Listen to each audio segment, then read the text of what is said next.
Now, you know we've been learning pretty fast how much having a child takes over your life with our simulator babies. And this time of year, more girls are partying and we're likely to see a rise in unwanted pregnancies. Now, health experts want to make sure teens know there's loads of help and advice available.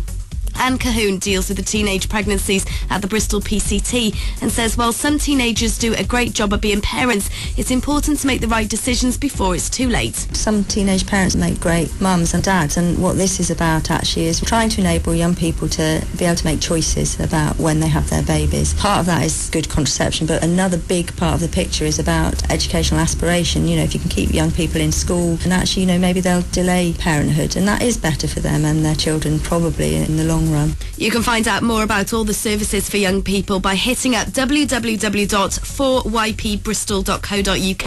This is Kiss. It's Kiss 101. So if you've been checking breakfast this week, you'll have heard that Matt, Caroline and Amy have all become parents.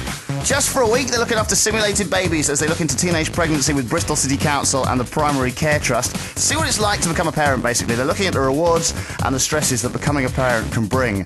Keep an eye on the blogs online, and we're videoing their experiences too. And oh yeah, they're doing a show back in tomorrow from 6. This is Kiss. Now, as you know, we've been learning firsthand the extra strain a baby puts on your life with our simulator babies. But health experts want to make sure teenagers know services are out there to help. Anne Cahoon deals with the teenage pregnancies at the Bristol PCT and says a lot of young parents wish they'd got more advice. There are too many young people that when you ask them when they're a bit older, do they regret their first sexual experience? They'll say yes. So we're not trying to stop young people having sex. We're trying to make sure that when young people do make that decision, it's an informed decision and they have got themselves prepared with contraception. This is Kiss. Now, if you didn't catch Kiss Breakfast this morning, you can grab it back online if you need to, totalkiss.com/101. Now, of course, they've hooked up with Bristol City Council and the Primary Care Trust, and they're looking at teenage pregnancy and the joys and challenges of becoming teenage parents. So Matt, Caroline and Amy have got their 3 high-tech simulator babies, which, of course, require looking after properly. More tomorrow from 6. This is Kiss. Now, how does teenage pregnancy affect young mums? Students usually don't achieve their full potential in the sense that obviously their work is delayed. Some students, once they've had the baby, don't actually go back to full-time education. This week, we're looking into the way babies can change your whole lifestyle. As you know, we've been looking after simulator babies, but in the real world, this local teacher from Bristol told us what difficulties young parents face. Housing, often living on their own for the first time. Often students fall out with parents over the whole issue, so that can be difficult. You know, they don't have a lot of money available to them. They might not be able to buy clothes and things for themselves. I think their priorities change. Certainly going out with their friends, that can often change greatly. And we've got a link for advice at our baby blog pages at totalkiss.com/101. This is Kiss. Sorry, I'm laughing because I've been checking out the pictures which are currently online at totalkiss.com. Kiss Breakfast.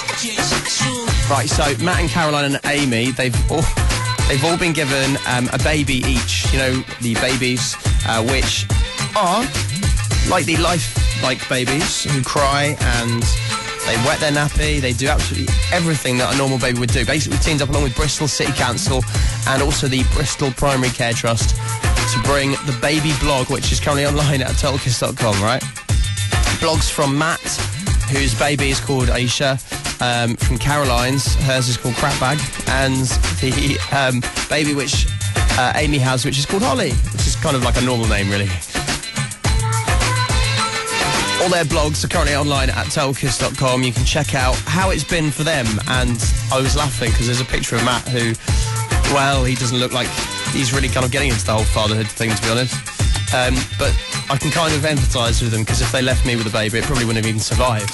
So, log on, check out the blogs, check out the pictures, and you can also check out the videos as well.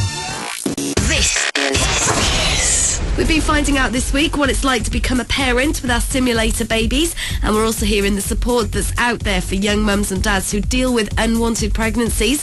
But how does it affect the future of teenagers? Students obviously have to stop attending their normal school because they can't be there for health and safety reasons. Often what happens is that students stop their GCSEs, perhaps sometimes take them at a later date, or sometimes go to a special school for teenage mothers.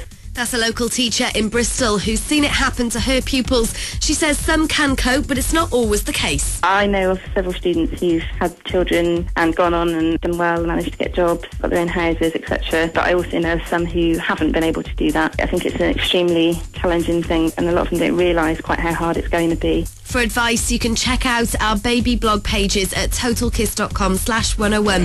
This is Kiss.